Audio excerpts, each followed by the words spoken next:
తలసాని శ్రీనివాస్. అధ్యక్ష, మీ ద్వారా legislative affairs minister గారు డిప్యూటీ సీఎం గారిని రిక్వెస్ట్ చేస్తున్నా అధ్యక్ష. అంటే సభ సాంప్రదాయాల ప్రకారం నడవాలా?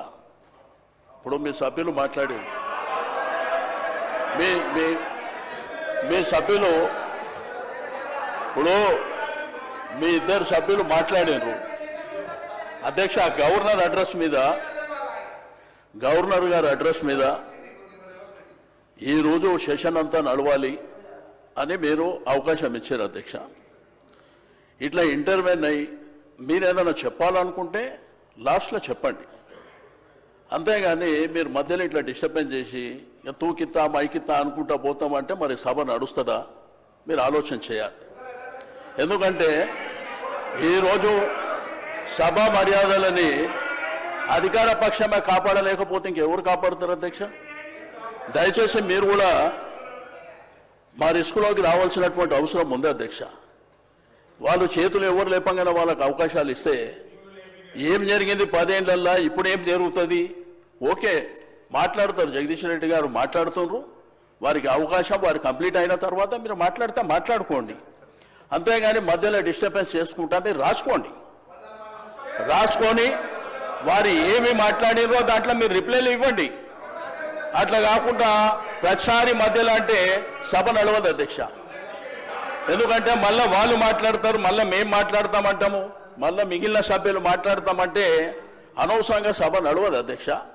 దయచేసి సభ మర్యాదల ప్రకారం నడవాలనుకున్నప్పుడు మీరు తప్పకుండా మీరిద్దరు మాట్లాడినరు, మేమేమన్నా అన్నామా, మేమేమన్నా అవకాశం అడిగినామా, వాళ్ళు చెప్పిండ్రు.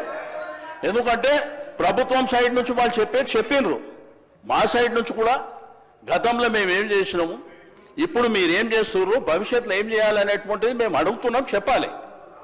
అంతేగాని మీరు ప్రతిసారి మధ్యలో 2 నిమిషాలకు 3 నిమిషాలకు ఆయన స్టార్టే చేయకముందు ఆయన ఇంకా ఒక 2-3 నిమిషాలు మాట్లాడకముందే మీరు ఇద్దరిద్దరు మాట్లాడి ఇట్లా బుల్డోజ్ చేస్తాము, మాకు అధికారం ఉన్నది, మాకు మందబలం ఉన్నది కాబట్టి మేము చేస్తామంటే మీ ఇష్టం అధ్యక్ష. అది మేము కూడా ఏం చేసేది లేదు. ఎందుకంటే మీరు ఇదే విధంగా జరిగితే మమ్మల్ని రమ్మంటారా రావద్దంటారా మీరే చెప్పాలి. ఎందుకంటే ఇట్లా చేసుకుంటా పోతే కరెక్ట్ కాదు అధ్యక్ష.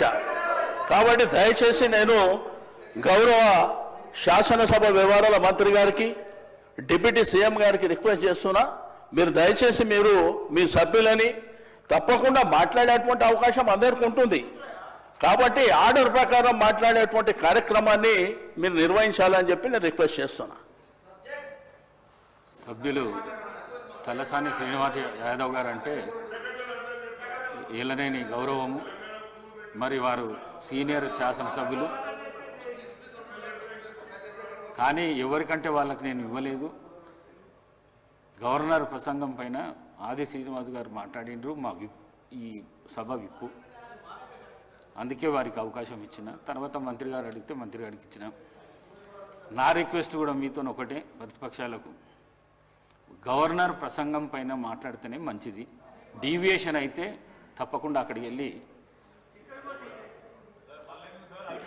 ప్లీజ్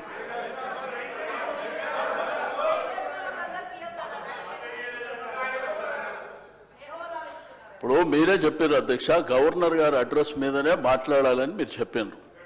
ఇద్దరు సభ్యులు అవే మాట్లాడిరా అధ్యక్ష? అవే మాట్లాడిరా? ఇప్పుడు మంత్రి గారు మాట్లాడారు, అవే మాట్లాడిరా? నేను అడిగేది ఏంటంటే, నేను ఏ సభ్యులకు అవకాశం ఇవ్వద్దని నేను అంటలేను అధ్యక్ష. మాకు అవకాశం వచ్చినప్పుడు మేము చెప్పిన తర్వాత మీకు అవకాశం ఉన్నది, మీరు తర్వాత మాట్లాడండి అంటున్నా. మధ్యలో వాళ్ళు మాట్లాడి మేము మాట్లాడి అనవసరంగా సభాసాయం వృధా అవుతుంది అధ్యక్ష, అది పద్ధతి కూడా కాదు. కాబట్టి దయచేసి నా రిక్వెస్ట్ అలా సభ్యుని చెప్పనివ్వండి, చెప్పిన తర్వాత మీకు అవకాశం ఉంది, మీకు అనేక సందర్భాలలో చెప్పుకునేటువంటి అవకాశం ఉంటుంది కాబట్టి మీరు చెప్పుకోండి అని చెప్తున్నా అధ్యక్ష. క్యూ న్యూస్లో పనిచేయటకు వీడియో ఎడిటింగ్ మరియు ఎస్ఈఓలో అనుభవం గల జూనియర్ ఎడిటర్స్ కావాలను సంప్రదించవలసిన నెంబర్ 8688926084. లేటెస్ట్ న్యూస్ తెలుగు మరియు ఇంగ్లీష్ అప్డేట్స్ కోసం ఇప్పుడే క్యూ న్యూస్ అఫీషియల్ యాప్ ని ప్లే స్టోర్ నుండి డౌన్లోడ్ చేసుకోండి. సరికొత్త సమాచారాల కోసం క్యూ న్యూస్ వెబ్సైట్ ని ఫాలో అవ్వండి. ఛానల్లో ప్రాంతీయ, జాతీయ, అంతర్జాతీయ వార్తలు వీక్షించండి. లైక్ చేయండి.